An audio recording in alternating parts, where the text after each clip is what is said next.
Continue reading Brahma Samhita 556. Shriya Kanta Kanta Parama Purusa Kalpatarvo Duvo Bhumis Chintamani Ganamayi Toyam Amritam Katha Ganam Natyam Gamanamapi Vamsi Priyasakhi Chidanandam Jyoti Paramapitad Aswadamapi Cha Sayatra Shiradhi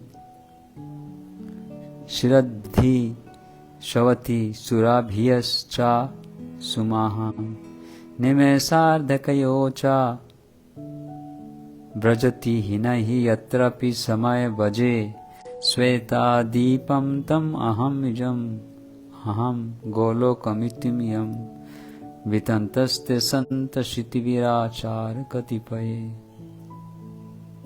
I worship the transcendental seat known as Svetadvip, where as loving consorts the Lakshmis in their unalloyed spiritual essence practice the amorous service of Supreme Lord Krishna as their only lover, where every tree is a transcendental purpose, where the soil is purpose germ, where water is nectar, every word is a song, every gate is a dance.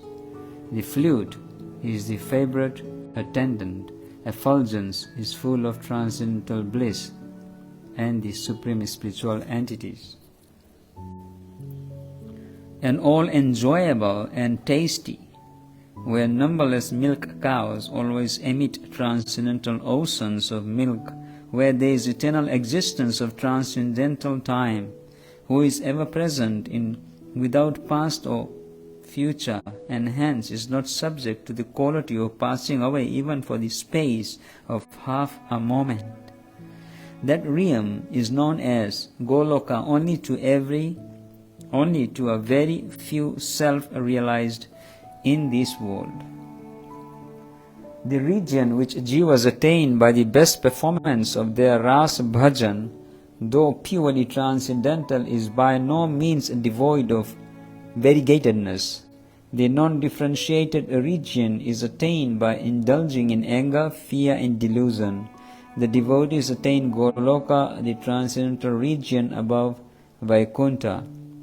According to the quality of ras of their respective services, in reality that region is no other than Svetadvip or the White Island. Being exceedingly pure, those who attain the highest ras in the shape of the realization of pure devotion in this world, viewing the reality of Svetadvip in Gokula, Vrindavan and Navadvip, within this mundane world designate the same as Goloka. In the transcendental region of Goloka, they are always visible in their supreme beauty.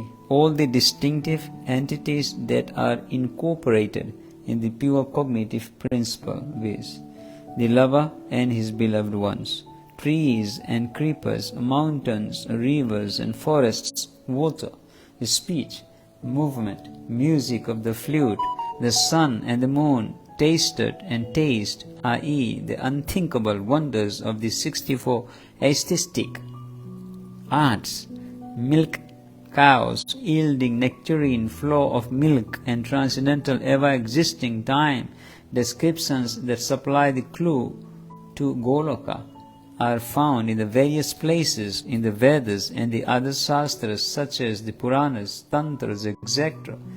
The Chandogya says, Bruyad yavam va ayam aksas tavam esa antar hirda aksa ubhayasmin Dva prithvi antar eva samhite ubhav agnischa vayuscha surya chandramasav ubhav vidyum naksatrani yakchas yehasti yakcha nasti sarvam tat asmi samahitam iti.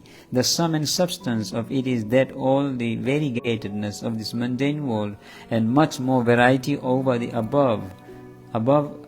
above the mundane are to be found in Goloka. The variety in the transcendental world is fully centralized, whereas in a mundane world it is not so enhanced productive of will and woe. The centralized variety of Goloka is unalloyed and full of transcendental cognitive joy.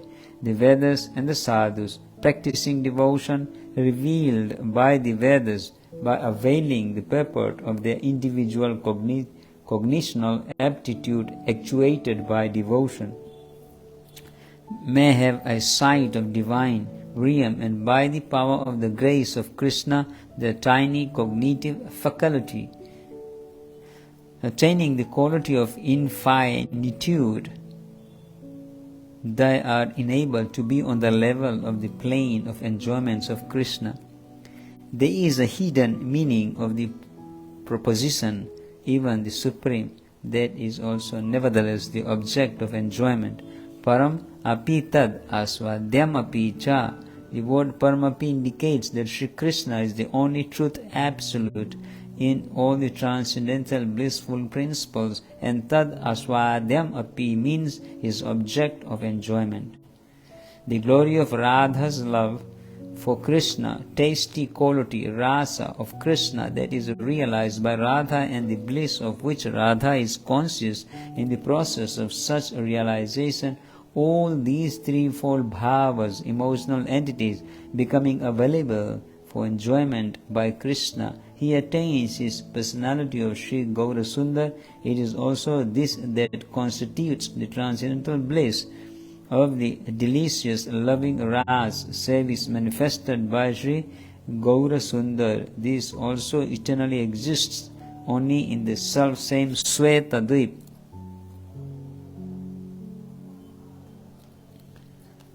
Athovacha Mahavishnur Bhagvantam Prajapatim Brahmam Matvam Vigyate Praja Sarage Chachen Mati Pancha Sloki Mibam Vidyavat Sadatam Nibodame. On hearing these hymns containing the essence of the truth, the Supreme Lord Sri Krishna said to Brahma, Brahma, if you experience the inclination to create offspring by being endowed with the real knowledge of the glory of Godhead, listen, my beloved, from me to the science set forth in the following 5 slokas. The Supreme Lord became propitious when Brahma, with great eagerness, chanted the names Krishna and Govinda, expressing of the form, attribute and pastimes. Brahma was actuated by the desire for mundane creation. Krishna then said to Brahma how pure unalloyed devotion can be practiced by souls engaged in worldly occupations by combining the same with the desire for carrying out the behest of the Supreme Lord. The knowledge absolute is knowledge of the glory of Godhead. If you want to procreate offspring being endowed with such knowledge, listen attentively to the science of devotion that is contained in the following 5 slokas. How bhakti is practiced by performing worldly duties in the form of carrying out the commands of the Supreme Lord is being described. Prabhudhe jnana bhakti bhyam atmani ananta chinmayi udeta nutama bhaktir bhagavad prema lakshana. When the pure spiritual experience is excited by means of cognition and service, bhakti, super excellent unalloyed devotion characterized by love for Godhead, is awakened towards Krishna, the beloved of the souls. Real knowledge is nothing but knowledge of one's relationship to Absolute. Real knowledge is identical with the knowledge of subjective natures of Chit animate, or Chit inanimate, and Krishna, and of their mutual relationship. Here mental speculation is not alluded to, since that is antagonistic to self-bhakti. The knowledge that embraces only the first 7 of the 10 basic principles, Das Mula, is the knowledge of relationship. The substantive nature of the spiritual function, Abhideya, inculcated by the science of devotion, hearing, chanting, meditation, tending his holy feet, worshipping by rituals, making prostrations, doing menial service, practicing friendship and surrendering oneself are identical with practicing the search for Krishna. It is specifically described in Bhakti Rasamrita Sindhu, devotion bhakti characterized by love for Godhead makes appearance by being awakened by such knowledge and practice. Such devotion is super excellent bhakti, and it is no other than the final object of attainment of all spiritual endeavor of the individual soul jiva. Pramanais tat sad acharais tad abhyasar nirantaram bodhayan atmanatmanam bhaktim api utamam labhet. The highest devotion is attained by slow degrees by the method of constant endeavor for self-realization with the help of scriptural evidence, theistic conduct and perseverance in practice. Evidence: the devotional scriptures, example Srimad Bhagavatam, the Vedas, the Puranas, the Gita, etc. Theistic conduct: the conduct of pious persons, sadhus, who are pure devotees, and the conduct of those pious persons who practice devotion to Godhead, actuated by spontaneous love, practice to learn about the 10 basic principles, Das Mula, from the Shastras, and on receiving the name of Hari as laid down in the same, embodying the name, fame, quality and activity of the divinity, to practice the chanting of the name by serving him night and day. By this are meant study of the Shastras and association with the sadhus.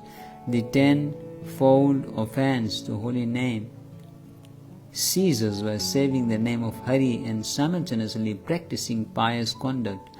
Practice is no other than following the mode of service of the name prescribed by the sadhus without offense. By perseverance, practice and devotion characterized by love, which is the fruit of spiritual endeavor, makes her appearance